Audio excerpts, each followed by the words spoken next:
இயேசுவிலே பிரியமான சகோதர சகோதரிகளே, உங்கள் எல்லோருக்கும் ஆண்டவராகிய இயேசு கிறிஸ்துவின் பெயரால் காலை வணக்கங்கள் மற்றும் வாழ்த்துக்கள். நான் உங்கள் அகஸ்டின் வேதியர். இன்று ஜனவரி மாதம் 17ஆம் தேதி 2026ஆம் ஆண்டு. ஆண்டவரின் மடியில் 5 நிமிடங்கள்.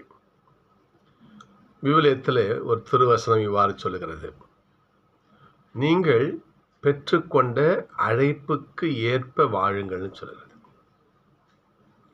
கடவுள் நம் ஒவ்வொருவரையும் தன்னுடைய திட்டத்திற்கு கண்டிப்பாக அழைக்கிறார். ஏதோ நம்ம வழி செயல்படுத்துகிறார் கடவுள். ஏதோ ஒரு காரியம். நாம் ஒவ்வொருவரும் ஆண்டவரால் தனிப்பட்ட விதமாக அழைக்கப்பட்டிருக்கிறோம். இன்றைக்கு 2 அழைப்புகள் நம்ம பார்க்கிறோம். நாம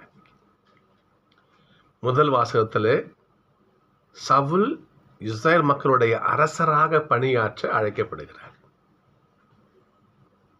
நற்செய்தியில் பாருங்க, மத்தேயு அழைக்கப்படுகிறார். 2 அழைப்புகள். ஆனால் இந்த 2 பேரும் தாங்கள் பெற்றுக்கொண்ட அழைப்புக்கு ஏற்ப வாழ்ந்தார்களா? இதுதான் இன்றைய தியானம். நல்லா கவனிக்கணும். இந்த வாசகம், நட்சத்திர வாசகம் பார்க்கணும். நோய் உற்றவருக்கே மருத்துவன், நோய் அற்றவருக்கு கிடையாது. யார் கடவுளுடைய ஆசிரை அனுகிரகத்தை வேண்டியிருக்கிறார்களோ, யார் கஷ்டப்படுறாங்களோ, யார் துன்பத்தில் வாடுறாங்களோ, யார் கவலையால் கஷ்டப்பட்டு வாடுறாங்களோ, அவர்களுக்குத்தான் ஆளுடைய திருக்கரம் வேணும். நான் சொல்ல பாருங்க பார்ப்போம். அப்படிப்பட்ட மக்கள் மிக்கத்தான் நான் வந்தேன். இப்போ யோசிக்க நாம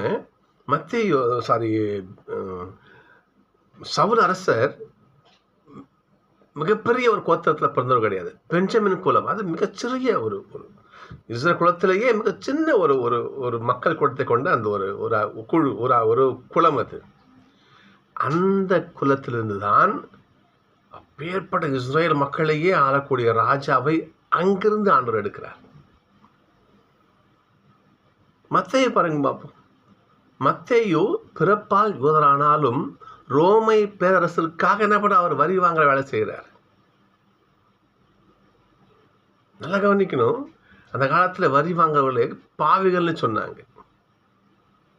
வரி தண்டுவோடும் பாவிகளோடும் போய் சாப்பிட்றாரு அப்படி பேசுவாங்க. அப்ப வரி தண்டோம் பாவி லிஸ்ட்ல இருந்தாங்க. ஏன்னு சொன்னா, அவர்கள் ரோமை அரசாங்கத்திற்கு வரி வாங்குகின்ற பொழுது 1-2 வாங்கி சாப்பிடுவாங்க. மக்கள்கிட்ட பிடிங்குவாங்க. அதனால வரி வாங்க என்ன பண்ணுவாங்க, பாவிகள்னு சொன்னாங்க. மத்தேயு வித்தியாசமாக பாருங்க பார்ப்பீங்க. இவரை ஆண்டவர் அழைக்கிறார். மத்தேயு, பின்பற்றி வா. ஒரு ஆயக்கார வரி வாங்க எவ்வளவு காசு யோசிச்சு பாருங்க, எவ்வளவு வசதி யோசிச்சு பாருங்க பார்ப்போம். அனைத்தையும் விட்டு ஏசப்பா பின்பற்றா மத்தேயு.